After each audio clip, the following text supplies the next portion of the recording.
sedikit peringatan daripada Al-Quranul Karim pada ayat-ayat yang diturunkan oleh Allah Subhanahu wa Ta'ala. Dan tengah hari ini saya nak ajak untuk kita semua melihat satu ayat daripada surah Al-Hujurat, ayat yang ke-13. Surah Al-Hujurat, ayat yang ke-13. Astaghfirullahalazim allazi la ilaha illa huwal hayyul qayyum wa atubu ilayhi. Astaghfirullahalazim allazi la ilaha illa huwal hayyul qayyum wa atubu ilayhi. Astaghfirullahalazim allazi la ilaha illa huwal hayyul qayyum wa atubu ilayhi. Bismillahirrahmanirrahim. Assalamualaikum warahmatullahi wabarakatuh. Alhamdulillahi rabbil alamin. Wabihi nasta'in. Wassalatu wassalamu ala rasulihil amin. Wa ala alihi wa sahbihi ajma'in. Qala rabbi shrah li sadri wa yassir li amri wa hlul 'uqdatam min lisani yafqahu qawli, amma ba'du. Ayah, tuan-tuan muslimin yang dirahmati dan dikasihi oleh Allah sekalian, alhamdulillah. Sama-sama kita ucapkan banyak-banyak terima kasih, syukur kita yang tak terhingga kepada Allah Subhanahu wa Ta'ala. Dapat sama-sama kita bertemu pada tengah hari ini dalam rangka menunaikan satu kewajipan kepada Allah Subhanahu wa Ta'ala untuk sama-sama kita mendengar khutbah dan juga mendirikan solat Jumaat. Kita ambil kesempatan yang ada pada tengah hari ini sebelum kita pergi ke mimbar khutbah untuk kita berkumpul, kita berkongsi ilmu. Mudah-mudahan Allah merahmati pertemuan kita pada tengah hari ini, insya-Allah. Ayah, tuan-tuan muslimin yang dirahmati Allah sekalian, insya-Allah pada tengah hari ini saya nak ajak untuk kita semua mengambil sedikit manfaat, sedikit peringatan daripada Al-Quranul Karim pada ayat-ayat yang diturunkan oleh Allah Subhanahu wa Ta'ala. Dan tengah hari ini saya nak ajak untuk kita semua melihat satu ayat daripada surah Al-Hujurat, ayat yang ke-13.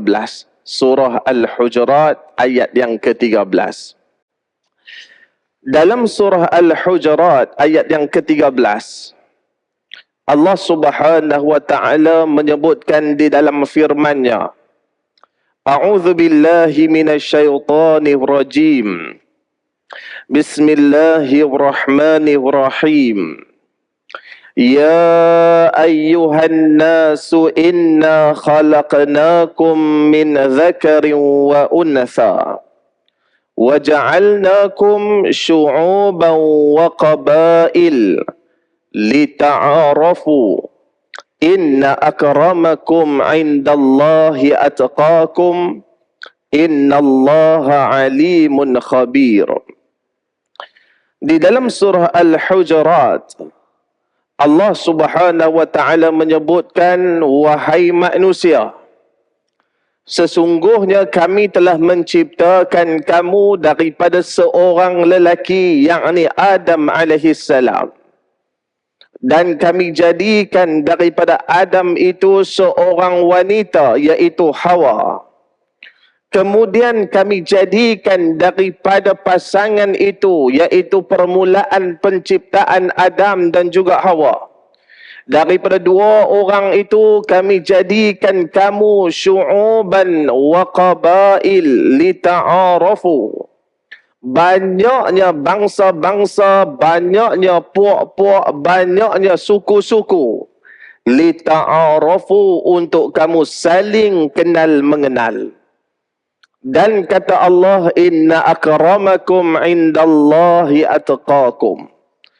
Dan yang paling baik di kalangan kamu dalam banyak-banyak bangsa, dalam banyak-banyak warna kulit, dalam banyak-banyak bahasa, dalam banyak-banyak budaya, sesungguhnya yang paling mulia di antara kamu adalah orang yang bertakwa kepada Allah Subhanahu wa taala. Sesungguhnya Allah itu Maha mengetahui. Ayah-ayah muslimin sidang jemaah yang dirahmati Allah sekalian. Dalam ayat ni Allah tuju kepada semua manusia. Allah tak tuju semata-mata kepada orang beriman. Allah tak tuju semata-mata kepada orang Muslim. Allah tak tuju semata-mata kepada orang yang bertakwa. Tetapi keseluruhan manusia. Yang mana kata Allah, kamilah yang menciptakan kamu. Daripada Adam alaihi salam. Selepas itu dijadikan Hawa. Daripadanya dikembangbiakkan manusia atas muka bumi ni. Sehingga hari ni kita tengok banyak negara atas muka bumi ni. Banyak puak atas muka bumi ni. Banyak bangsa atas muka bumi ni.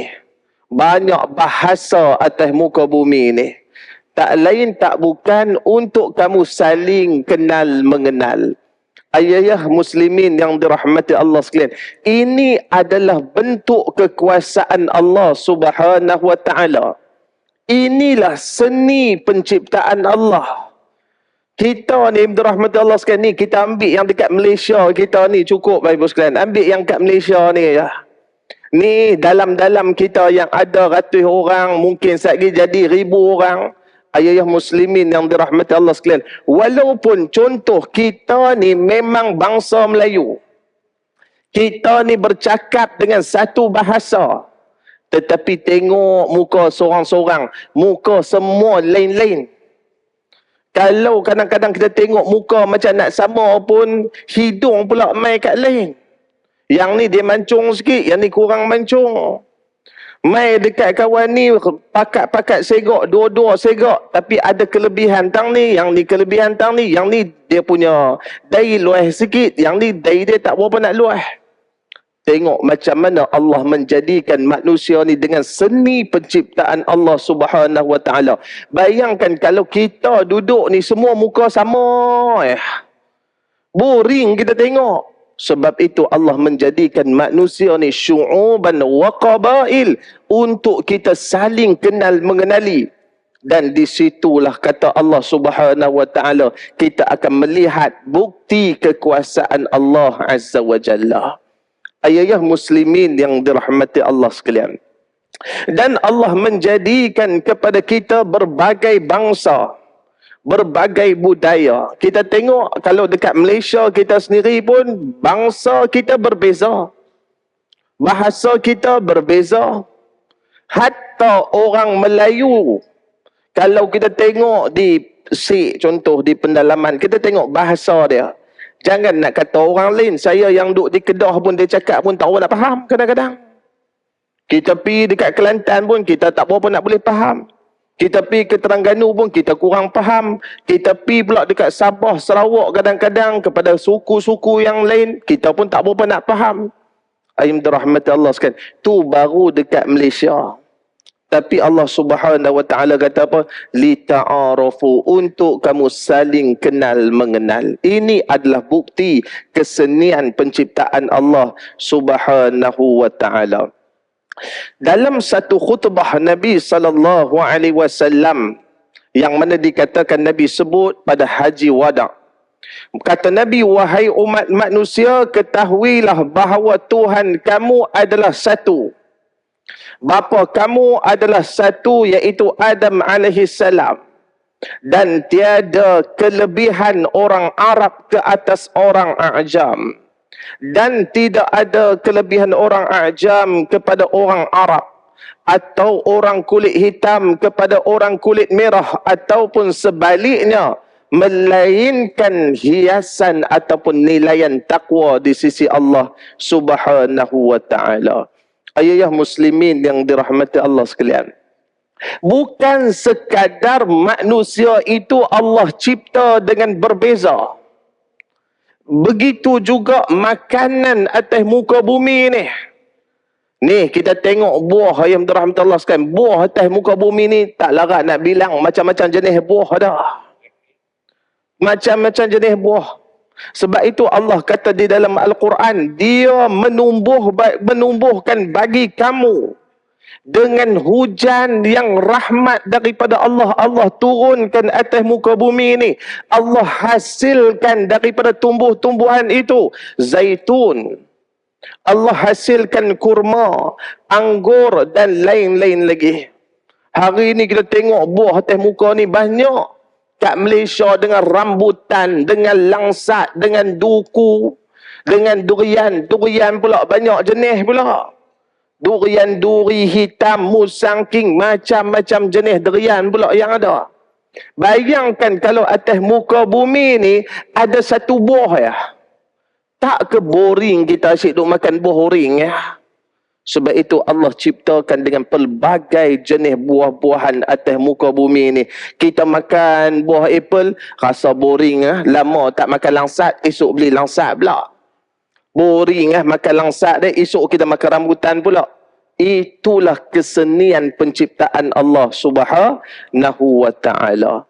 Begitulah ayam dirahmati Allah sekalian, kita hidup atas muka bumi ni, semua kita ini berbeza. Ni yang duduk ramai-ramai ni, ibu sekalian, dalam 300-400 orang sekarang ni, semua kita ni berbeza. Kita minat pakai apa, itu juga berbeza. Ada orang, ayam dirahmati Allah sekalian, ada orang dia suka pakai dengan t-shirt, dia pakai jeans, dia suka. Ada orang yang suka pakai kemeja, duk mana pun pakai kemeja, siap butang sampai atas lagi. Ada orang dia suka pakai jubah. Macam saya suka pakai kain pelikat dengan baju t-shirt. Ibu sekalian, no, saya cukup suka. Kok saya sampai marah, dia kata hang ni sampai tak ada image langsung daripada alus tak mai ke Kedah. Pakai kain pelikat dia. Pasal apa? Senang sikit pakai kain pelikat ni. Setiap orang dengan cara yang berbeza. Ada orang suka benda ni, ada orang suka benda ni. Setiap kita diciptakan dengan cara yang berbeza. Kalau kita tengok ayam dirahmati Allah sekalian, satu hadis yang saya nak sebutkan, bagaimana satu hadis daripada Amir bin Sa'ad radhiyallahu anhuma. Yang mana hadis daripada Amir bin Sa'ad, dia sebut yang ayah dia duk cerita dekat dia. Siapa ayah dia? Sa'ad bin Abi Waqqas.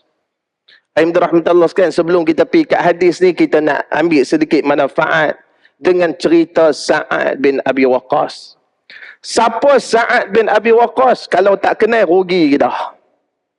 Sebab dia adalah salah seorang daripada sahabat Nabi, asyaratun fil jannah, yang dijamin oleh Nabi masuk syurga. Nama kita tak ada, tapi Nabi jamin Sa'ad bin Abi Waqqas, yang mana dia antara golongan awal yang memeluk agama Allah Subhanahu wa taala. Sa'ad bin Abi Waqqas, yang mana yang dirahmati Allah sekalian, dalam riwayat dia masuk Islam umur 17 tahun. Muda lagi, 17 tahun dah terima hidayah. Dikatakan dia mimpi. Dia mimpi duduk dalam satu kegelapan, dia nampak cahaya bulan, dia pergi kepada cahaya bulan tu, dia ikut cahaya tu. Sampailah di sana dia bertemu dengan sahabat Nabi seperti Abu Bakar dan Zahid bin Harisah yang telah mendahului dia. Daripada peristiwa itu dikatakan dia telah bertemu dengan Nabi SAW dan masuk Islam. Sa'ad bin Abi Waqqas bukan orang lain, dia ni pak saudara Nabi SAW. Pak saudara pupu kepada Nabi SAW. Dia sepupu kepada Aminah. Yang mana Sa'ad bin Abi Waqqas, bila mana dia masuk Islam ni, nak kata sahabat hebat ni. Bila dia masuk Islam, mak dia tak terima dia masuk Islam. Mak dia tak boleh terima. Sehingga mak dia buat mogok untuk tak mau makan. Tak mau makan. Ni bayangkan perasaan seorang anak ni. Mak dia kata, aku tak mau makan sampai aku mati. Selagi hang tak mau kembali kepada agama asal, aku tak akan makan. Sampai aku mati, nanti orang akan kata kat kau, kerana kau lah mak kau mati. Ayat rahmat Allah sekalian, tapi ketegasan Sa'ad bin Abi Waqqas yang tak ada kompromi tentang akidah, yang tak ada kompromi tentang agama. Apa kata Sa'ad? Wahai ibu, sekiranya engkau itu diberikan 100 nyawa, 1000 nyawa sekalipun, kalau kau mati, kau hidup balik, kau mati, kau hidup balik, dan kau buat perbuatan ni untuk aku meninggalkan agama, nescaya sama sekali aku tidak akan meninggalkan agama yang aku anuti. Ni Sa'ad bin Abi Waqqas. Akhirnya mak dia dengar macam tu, tengok dia punya keyakinan dia, dia punya keteguhan dia, last sekali mak dia makan juga. Ayah muslimin yang dirahmati Allah sekalian, di situlah turun firman Allah. Wa in jahadaka ala an tusyrika bima laysa laka bihi ilmun fala tuti'huma wa sahibhuma fid dunya ma'rufa wattabi' sabila man anaba ilayya thumma ilayya marji'ukum fa unabbi'ukum bima kuntum ta'malun. Ni dalam surah Luqman yang kita duk baca. Walaupun mak ayah kamu paksa kamu kepada sesuatu yang kamu tak ada pengetahuan tentangnya, jangan ikut. Tetapi bergaullah mereka dengan cara yang sangat baik di atas muka bumi ini. Ayah muslimin yang dirahmati dan dikasihi oleh Allah sekalian. Bila mana Sa'ad bin Abi Waqqas, kita sebut sikit Sa'ad bin Abi Waqqas. Sa'ad bin Abi Waqqas, dia dikenali sebagai, salah satunya sisi Sa'ad ni, dia dikenali sebagai orang yang sangat mustajab doa. Ayah muslimin dan dirahmati Allah sekalian, orang yang Allah mustajab doa, yang mana dikatakan dia mendapat doa daripada Nabi SAW. Nabi pernah doa kepada Sa'ad bin Abi Waqqas, Allahumma saddid ramaitahu wa ajib da'watahu. Ni doa Nabi dekat Sa'ad. Wahai Allah, tepatkan lontaran dan lemparan panah Sa'ad. Sebab itu Sa'ad ni seorang panglima Islam yang hebat. Kau bagi kena ataupun kau tepatkan lontaran dia, lemparan dia kau bagi tepat, dan kau mustajabkan doa dia. Ayah muslimin rahmatullah sekalian, ni Nabi doa untuk Sa'ad ni, bukan orang calang-calang ni. Ayah rahmatullah sekalian, dan ketika mana Sa'ad dilantik sebagai gubernur di Kufah, berlakulah satu fitnah, satu ujian kepada Sa'ad bin Abi Waqqas, yang mana yang dirahmati Allah sekalian, sepucuk surat yang dihantar kepada Amirul Mukminin Umar Al-Khattab radhiyallahu anhu, yang mana dalam surat tu mengkritik pemerintahan Sa'ad bin Abi Waqqas. Duk kata macam-macam ke Sa'ad bin Abi Waqqas, dia tak adil dan sebagainya. Apa tindakan Amirul Mukminin? Yang pertama, dia menurunkan Sa'ad bin Abi Waqqas. Sebab ada kritikan, sebab ada orang kata tuduhan, dia turunkan dulu. Nak bersihkan Sa'ad, dia turunkan dulu. Lalu takkan Amirul Mukminin tak kenal Sa'ad ni? Orang awal Islam, 10 sahabat yang dijamin syurga, tapi nak tunjuk keadilan Islam. Ayah muslimin yang dirahmati Allah sekalian. Lalu dilantik seorang sahabat untuk ganti posisi itu sementara. Ammar, saya tak ingat nama dia. Ayah rahmat Allah sekalian. Dan ketika itu Umar, dia hantar wakil untuk tanya berkaitan Sa'ad bin Abi Waqqas kepada penduduk Kufah. Kebanyakan semua masjid yang wakil Umar pi, semua memuji Sa'ad bin Abi Waqqas, melainkan masjid yang dimiliki oleh Bani Abbas. Dekat situ ada seorang lelaki yang disebut namanya Usamah bin Abi Qatadah ataupun Abu Sa'adah. Rahmatullah sekalian, apa dia kata? Dia kata Sa'ad bin Abi Waqqas ni, dia tak turut serta dalam peperangan. Dia ambil harta dan dia bagi secara tidak adil dalam harta peperangan. Ibu sekalian, Sa'ad dengar ni, Sa'ad diam. Sebab dia difitnah. Apa kata Sa'ad pada waktu itu? Aku akan doa kepada Allah. Apa yang dia doa? Ya Allah, kalau dia bangun, apa yang dia buat ni nak bagi orang tengok dia, nak bagi orang bagi perhatian dekat dia, engkau panjangkanlah umur dia. Dan engkau panjangkanlah dia dalam dalam kefakiran. Dan engkau berikanlah kepada dia fitnah dalam hidup dia. Ibu sekalian, dikatakan Usamah bin Abi Qatadah, dia hidup panjang dekat 100 tahun. Sehingga dikatakan bulu mata dia ni dah turun dah ni, sampai tutup mata ni, tak mati-mati lagi. Dan dia ni kena fitnah, dia hidup susah. Sedangkan dia pada waktu tu kepala suku, tapi akhirnya hidup susah. Dan ayam dirahmati Allah sekalian, dia akhir usia dia dalam keadaan tua, dia suka duk kacau anak dara orang. Bila orang tanya kepada dia, sebab apa hang ni dah tua, awak hang duk buat macam ni? Dia kata, kerana aku terkena doa orang yang berkat dan mustajab doa dia, iaitu Sa'ad bin Abi Waqqas. Sebab itu dirahmati Allah sekalian, antara poin yang kita boleh ambil dekat sini, jaga-jaga dengan doa orang yang dizalimi. Sebab doa mereka tidak ada hijab di antara mereka dan Allah Subhanahu wa taala. Kata Sa'ad bin Abi Waqqas, bila mana suatu hari mereka berjalan dengan Nabi SAW balik daripada satu tempat yang tinggi. Lalu mereka melewati satu masjid Bani Muawiyah yang kita panggil dengan nama Masjid Ijabah. Siapa yang pergi ke Madinah, dekat saja masjid itu dengan Masjid Nabawi, berapa kilometer je. Masjid Bani Muawiyah. Bila masjid sampai dekat masjid itu, Nabi solat 2 rakaat. Dan Nabi doa dengan doa yang sangat panjang. Ayat rahmatullah sekalian. Apa doa Nabi? Nabi kata, aku minta kepada Allah 3 perkara, tetapi Allah perkenan dekat aku 2, tolak 1. Aku minta, ya Allah, kau tak musnahkan umat ini dengan kekeringan, dengan orang kata musim kering kontang dan sebagainya, sehingga menyebabkan kemusnahan pada umat. Yang tu Allah terima. Yang kedua, dia minta dekat Allah, ya Allah, jangan kau hancurkan umat ini dengan banjir semua sekali, seperti zaman Nabi Allah Nuh.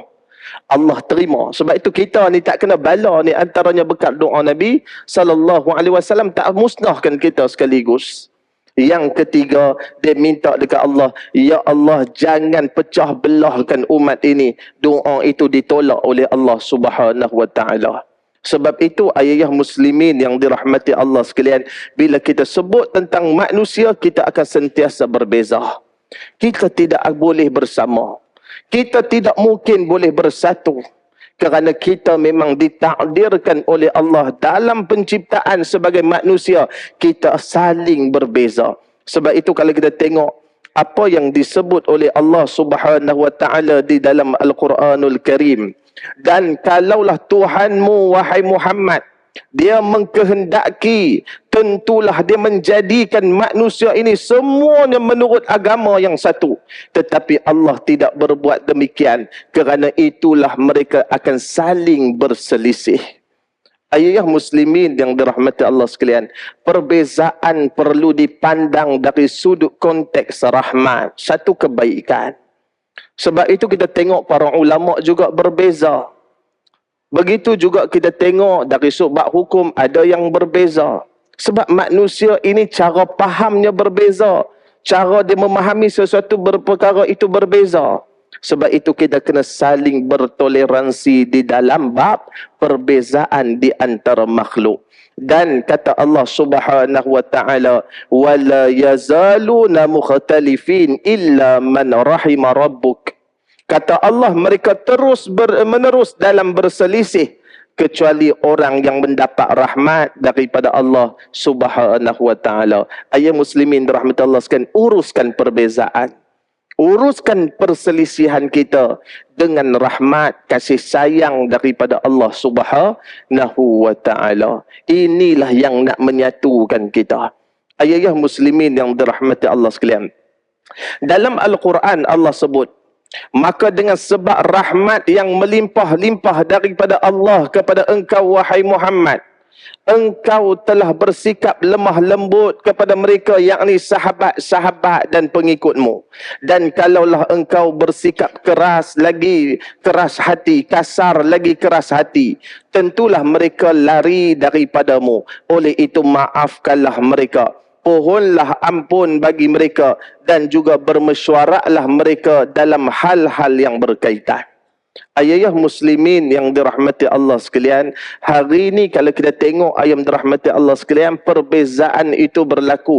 Dan kadang-kadang kita tengok perbezaan itu menjadi sangat sengit bila mana tidak adanya nilai rahmat dalam kehidupan manusia. Saya teringat ada seorang syekh, bila orang sebut, orang tanya dia, sebab apalah manusia ni rajin bergaduh?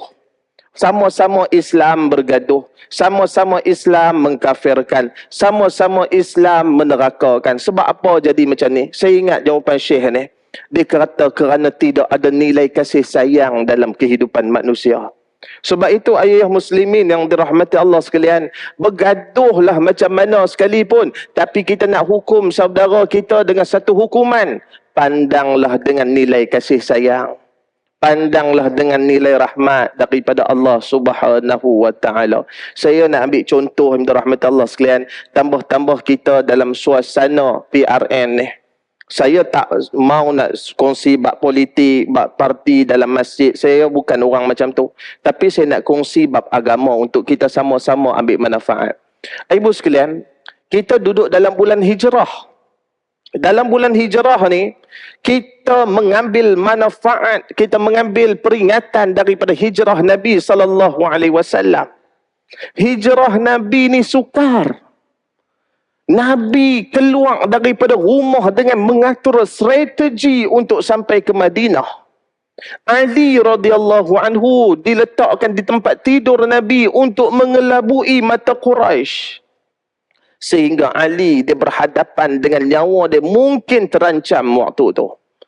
Nabi dengan strategi bagaimana Asma hantar makanan, anak Abu Bakar tolong orang kata mengembala kambing di sekitar kawasan, ambil pula petunjuk jalan. Dan dalam perjalanan Abu Bakar Sa'd duduk belakang, Sa'd duduk depan, Sa'd duduk kanan, Sa'd duduk kiri, takut orang serang Nabi. 3 hari duduk dalam gua, 8 hari berjalan baru sampai ke Quba. Ibu sekalian, berat perjalanan hijrah Nabi. Nabi nak sangat ke hijrah? Nabi nak sangat ke tinggal Madinah? Tak. Tinggal Mekah? Tak.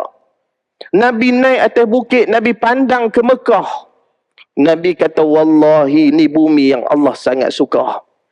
Kalaulah penduduk negeri ini tidak keluarkan aku, nescaya aku tak akan keluar daripada Mekah ni. Nabi sayang dekat Mekah. Tapi Nabi terpaksa. Kerana apa? Orang Mekah buat jahat kepada Nabi dan juga sahabat-sahabat. Sahabat-sahabat tinggal harta mereka, tinggal rumah, pergi ke satu negeri yang mereka tak tahu apa yang akan berlaku.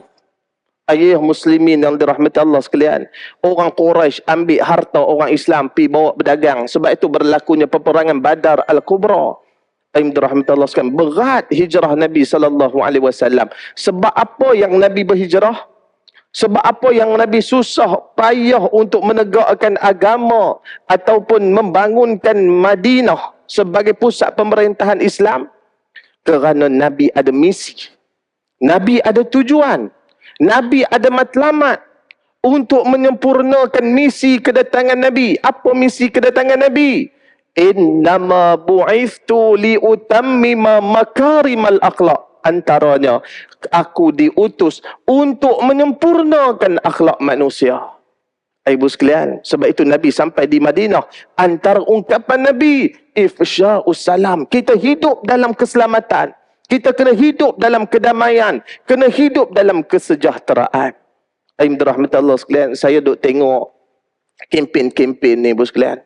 Saya minta maaf, kita ambil manfaat.